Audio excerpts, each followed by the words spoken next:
भक्तजनों, माताओं, बहनों, सादर जय श्री कृष्ण। हमारे YouTube चैनल में आप सभी का बहुत बहुत स्वागत है। मैं हूं आपके साथ आचार्य धर्मेंद्र शास्त्री। सबसे पहले आपको और आपके पूरे परिवार को धन्वंतरी जयंती धनतेरस की बहुत बहुत शुभकामनाएं और बधाइयां। भगवान धन्वंतरी का भरपूर आशीर्वाद आपके जीवन पर सदैव बना रहे। आप सभी सुखी रहें, स्वस्थ रहें, व्यस्त रहें, मस्त रहें तथा लक्ष्मी नारायण भगवान की कृपा सदैव आपके परिवार के ऊपर बनी रहे।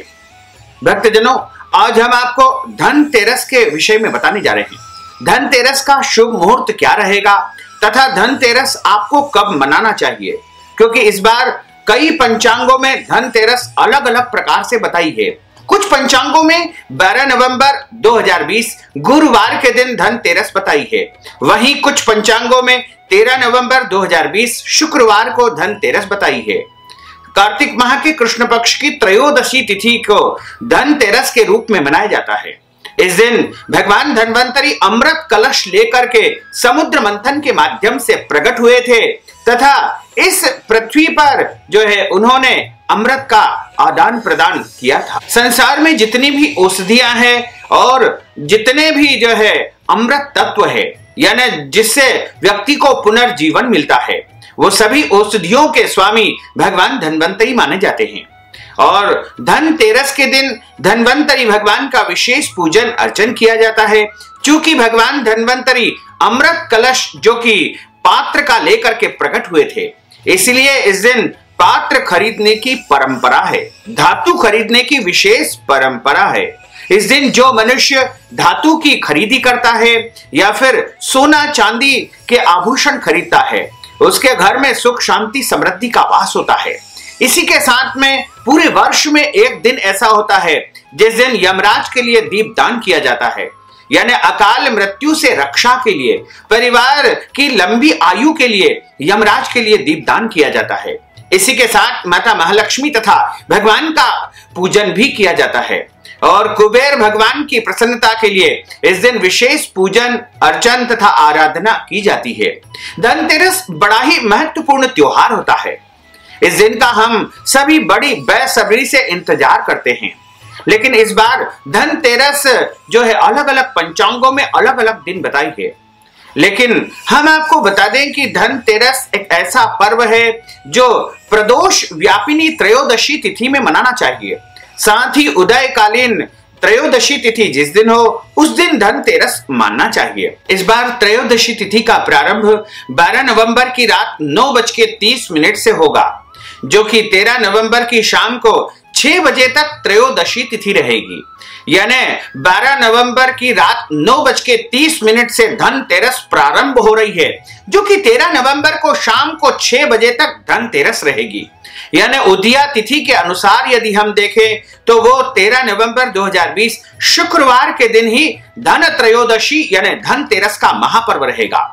वहीं यदि प्रदोष कालीन यानी शाम के समय यदि त्रयोदशी तिथि को हम देखें तो वो 13 नवंबर को ही रहेगी। चूंकि 12 नवंबर को रात में 9:30 से प्रारंभ हो रही है और जब हम अपने घरों में पूजा अर्चना करते हैं तो उसमें प्रदोष कालीन यानी शाम का समय देखा जाता है। इसलिए प्रदोष व्यापिनी धनतेरस 13 नवंबर को है और इसी दिन प्रदोष तिथि भी है। तो इसलिए यह धनतेरस बड़ी ही महत्वकारी मानी जाएगी।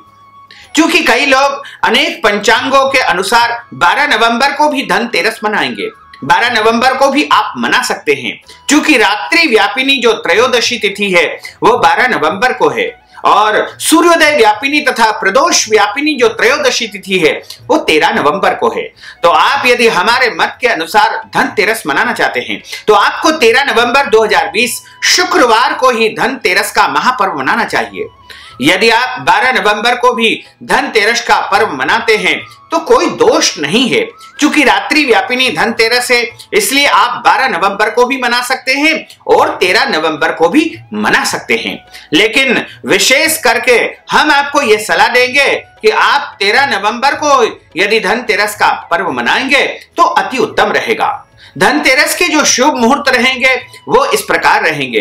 प्रदोष व्यापिनी धनतेरस 13 नवंबर 2020 शुक्रवार को है और इसमें सर्वोत्तम समय जो माना जाएगा, सबसे श्रेष्ठ मुहूर्त जो धनतेरस का होगा, जिसे प्रदोष काल कहा जाता है।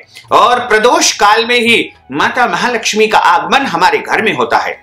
और प्रदोष काल का जो समय होगा वो शाम को 5:37 से लेकर के रात्रि 8 बजे तक का जो समय होगा उसे प्रदोष काल कहा जाएगा। प्रदोष काल में दीपदान व माता महालक्ष्मी का पूजन करना अत्यंत शुभ रहता है। इसके अलावा पूरे दिन और शाम तक स्थिर लग्न रहेगी। स्थिर लग्न का भी धनतेरस तथा दिवाली की पूजा में विशेष महत्व होता है। स्थिर लग्न में यदि हम खरीदारी करते हैं या फिर माता महालक्ष्मी तथा भगवान कुबेर या भगवान धन्वंतरी का पूजन अर्चन करते हैं तो हमारे घर में स्थायी लक्ष्मी का वास होता है। चौघड़िया के मुहूर्त तो अपने आप में सर्वोत्तम माने ही जाते हैं, लेकिन इसके साथ ही यदि आप स्थिर लग्न में पूजन पाठ करते हैं, आराधना करते हैं, मंत्र जाप करते हैं तो आपको स्थायित्व जो है सभी कार्यों में प्राप्त होगा तथा आपको स्थायी सिद्धि प्राप्त होगी और आपके घर में स्थिर रूप से माता महालक्ष्मी निवास करेगी। तो स्थिर लग्न जो रहेगी वो 13 नवंबर को सुबह सबसे पहली स्थिर लग्न होगी, जिसे वृश्चिक लग्न कहा गया है। और वृश्चिक लग्न 13 नवंबर 2020 शुक्रवार को सुबह 6:51 से लेकर के सुबह 9:07 तक वृश्चिक स्थिर लग्न रहेगी। उसके बाद दूसरी जो स्थिर लग्न है जिसे कुंभ लग्न कहा गया है, कुंभ लग्न दोपहर 12:59 से लेकर के दोपहर 2:32 तक दूसरी कुंभ लग्न स्थिर लग्न रहेगी। और इसके बाद तीसरी जो स्थिर लग्न होगी वो शाम को होगी, जिसे वृषभ लग्न कहा जाता है। वृषभ लग्न में चूंकि शाम का समय भी होता है, गोधूली वेला का समय भी इस समय आ जाता है, प्रदोषकालीन मुहूर्त भी इस समय आ जाता है, इसलिए इसको सर्वोत्तम माना जाता है और वृषभ लग्न सबसे महत्वपूर्ण मानी जाती है। स्थिर लग्न वृषभ लग्न का जो समय रहेगा 13 नवंबर 2020 शुक्रवार को शाम को 5:43 से लेकर के शाम को 7:42 तक का जो समय रहेगा वो वृषभ स्थिर लग्न का समय रहेगा। इसमें आप भगवान धन्वंतरी का पूजन कर सकते हैं, यमराज के लिए दीपदान कर सकते हैं, इसके अलावा माता महालक्ष्मी का पूजन अर्चन कर सकते हैं तथा आप अपने घर में लक्ष्मी कुबेर का विशेष पूजन, मंत्र जाप इत्यादि कार्य संपन्न कर सकते हैं।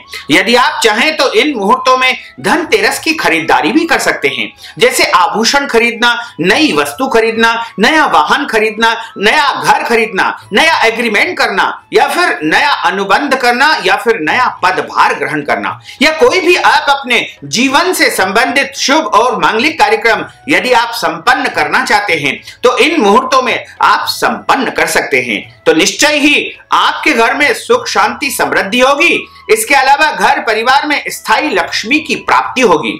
और धनतेरस की जो चौघड़िया के अनुसार मुहूर्त होंगे वो इस प्रकार होंगे। प्रातः सबसे पहला मुहूर्त होगा यानी 13 नवंबर 2020 शुक्रवार को सबसे पहला धनतेरस का मुहूर्त होगा, सुबह 6 बजे से लेकर के 9 बजे तक का होगा। उसके बाद दोपहर का जो अगला मुहूर्त होगा वो दोपहर 12 बजे से लेकर के दोपहर 1:30 तक का होगा। उसके बाद तीसरा मुहूर्त होगा शाम को 4:30 बजे से लेकर के 6 बजे तक का और 6 से रात्रि 9 बजे तक का। और उसके बाद 9 से 10:30 का भी मुहूर्त जो है अति उत्तम इसमें माना जाएगा। धनतेरस के दिन मृत्यु के देवता यमराज की पूजा भी की जाती है और यमराज के लिए दीपदान किया जाता है। अपने मुख्य द्वार के बाहर शुभ मुहूर्त में आप संध्या काल में एक चौकी के ऊपर रोली का स्वस्तिक बनाइए और उस स्वस्तिक के ऊपर एक दीपक रखिएगा और उस दीपक में आपको सरसों का तेल डालना चाहिए। आप चाहें तो उसमें तिल का तेल भी डाल सकते हैं, लेकिन सरसों का तेल उसमें उत्तम माना गया है। और उसमें बत्ती रख करके उसे प्रज्वलित करें, उसमें एक छिद्र युक्त कोड़ी डाल देवे और अब इस दीपक के चारों ओर 3 बार गंगा जल छिड़के, दीपक को रोली से तिलक लगा करके अक्षत और मिष्ठान्न आदि इसमें चढ़ाएं। इसके बाद इसमें कुछ दक्षिणा आपको रखनी चाहिए तथा दीपक का पुष्प गंध अक्षत से पूजन करना है। इसके बाद हाथ जोड़ करके यमराज से, यमदेव से प्रार्थना करें कि हमारे घर के प्रत्येक सदस्य दीर्घायु हो, स्वस्थ रहे और उनको किसी भी प्रकार से नरक की प्राप्ति न हो, यानी कोई भी घर का सदस्य जो है अल्प आयु में स्वर्ग को न सिधारे। इस प्रकार सभी की लंबी आयु के लिए आपको यमराज से हाथ जोड़ करके प्रार्थना करनी चाहिए और उस समय परिवार के प्रत्येक सदस्य को तिलक लगाना चाहिए। इसके बाद इस दीपक को अपने मुख्य द्वार के दाहिनी ओर आपको रखना होगा। यमराज का पूजन अर्चन करने के बाद ही आपको भगवान धन्वंतरी, माता लक्ष्मी तथा कुबेर का पूजन करना चाहिए और वहां पर जो दक्षिणा आपने अर्पण की थी या जो भी सामग्री चढ़ाई थी उनका तो विसर्जन कर देना है और जो दान दक्षिणा रुपए पैसे आपने चढ़ाए थे वो किसी भी ब्राह्मण को आप दान कर सकते हैं। और यदि आपके यहाँ पंचांगों में, कैलेंडरों में 12 नवंबर को धनतेरस बताई है तो 12 नवंबर को जो धनतेरस रहेगी उसके भी हम आपको मुहूर्त बता देते हैं। सबसे पहला मुहूर्त 12 नवंबर को जो धनतेरस मान रहे हैं उनके लिए सुबह 6 बजे से लेकर 7:30 बजे तक का मुहूर्त रहेगा और उसके बाद जो अगला मुहूर्त प्रारंभ होगा वो दोपहर जो है यानी प्रातः 10:30 बजे से प्रारंभ होकर के दोपहर 3 बजे तक रहेगा। उसके बाद अगला मुहूर्त जो होगा वो शाम को 4:30 से लेकर के 6 बजे तक का मुहूर्त रहेगा तथा रात्रि के समय यदि वो पूजन अर्चन करना चाहते हैं तो रात का जो शुभ मुहूर्त रहेगा वो रात को यानी 6 बजे से प्रारंभ होकर के रात्रि 9 बजे तक का रहेगा। यह मुहूर्त 12 नवंबर 2020 गुरुवार को जो धनतेरस मान रहे हैं उनके लिए रहेगा।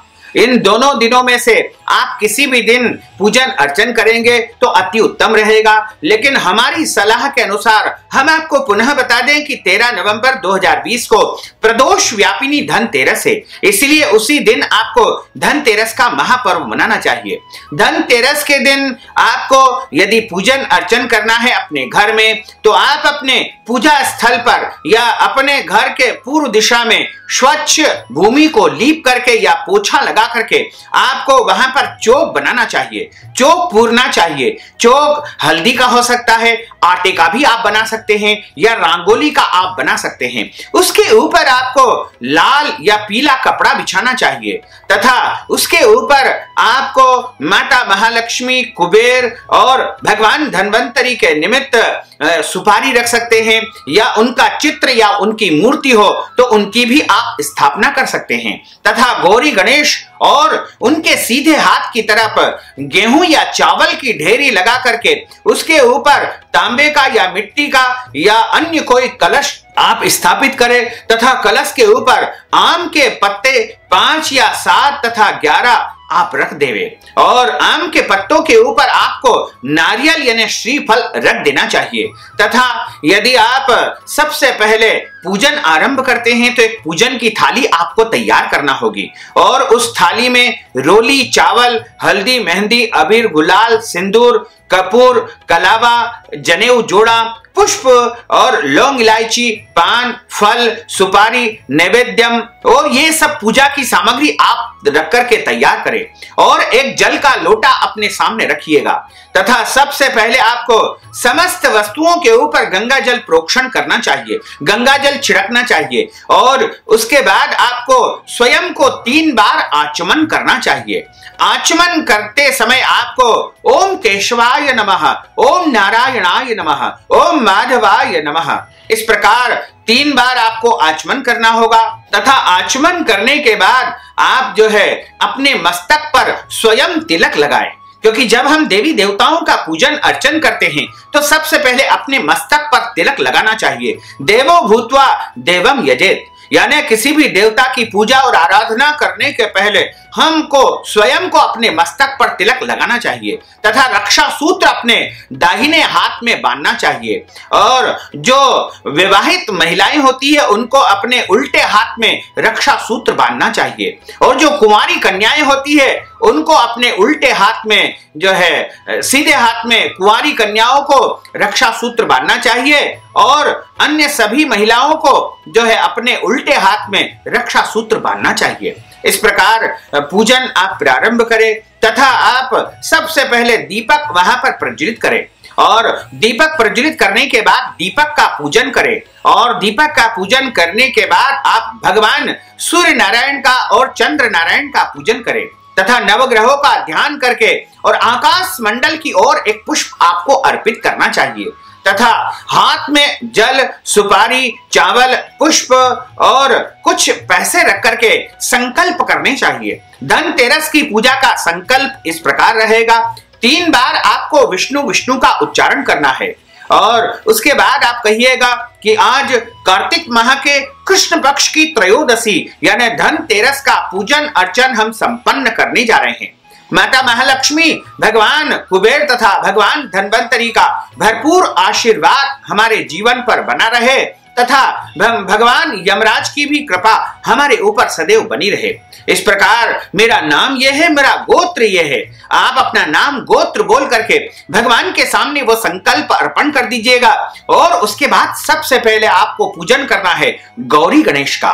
गौरी गणेश के रूप में भगवान गणेश जी या फिर गौरी माता की वहां पर मूर्ति स्थापित करें, यदि नहीं है तो 2 सुपारी आपको रखना चाहिए और उनका पूजन करने के लिए उनको 4 बार जल आपको अर्पित करना है। 4 बार जल चढ़ाने का अर्थ होता है 1 बार उनके पांव धुलाएं, दूसरी बार उनको हाथ धुलाएं और तीसरी बार उनको आचमन यानी कुल्ला करवाएं और चौथी बार उनको सर्वांग स्नान करवाएं। उसके बाद गंगा जल से स्नान करवाएं तथा पंचामृत, दूध, दही, शहद, शक्कर, घी से उनको स्नान कराएं। उसके बाद शुद्ध जल से स्नान कराएं, इत्र वाले जल से स्नान कराएं तथा उनको कलावा यानी मोली या फिर रक्षा सूत्र आपको अर्पित करना चाहिए।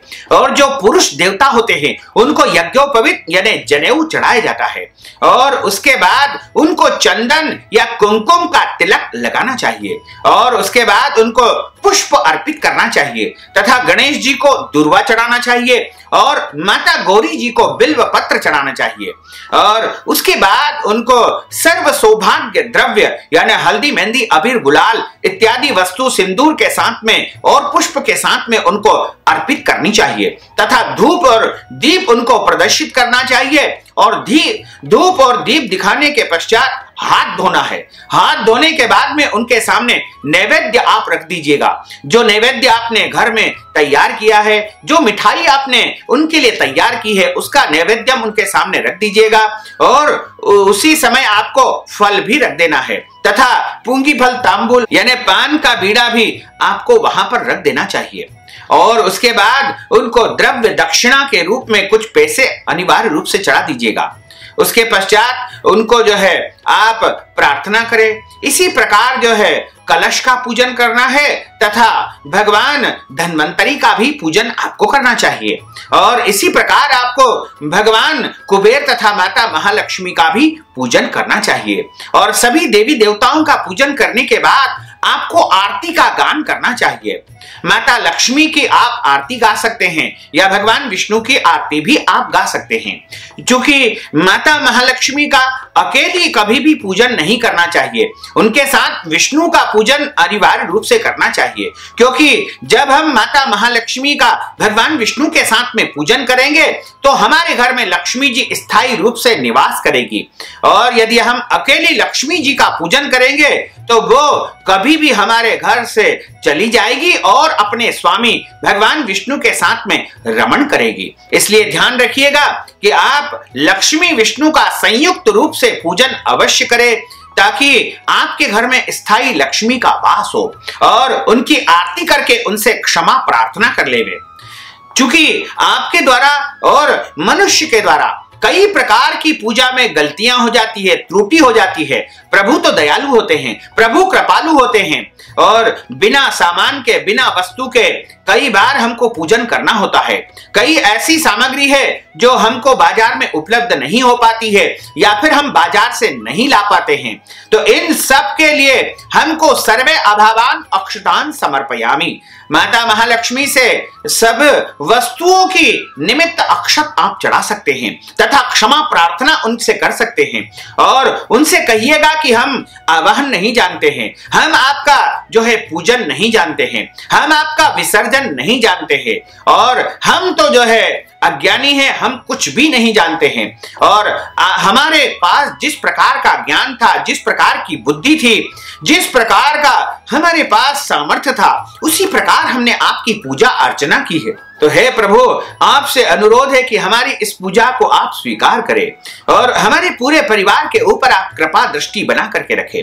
इसी प्रकार आपको क्षमा प्रार्थना उनसे करनी चाहिए और आप अपने घर की लक्ष्मी यानी रुपये पैसे का भी इस दिन पूजन कर सकते हैं। इसके अलावा जो जवाहरात होते हैं, जैसे आभूषण होते हैं, सोने चांदी के या सोने चांदी के सिक्के होते हैं, उनका भी आप पूजन कर सकते हैं।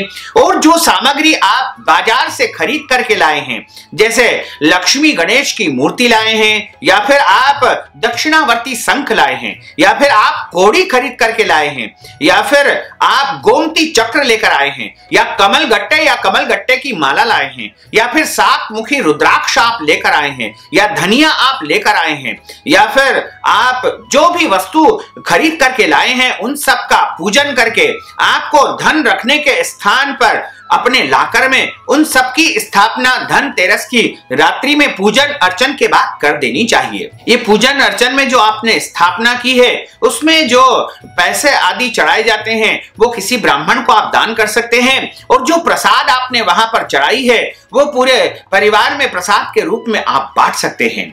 और ये स्थापना यदि आप चाहें तो निरंतर धनतेरस से लेकर के दिवाली तक 3 दिन तक लगातार रख सकते हैं।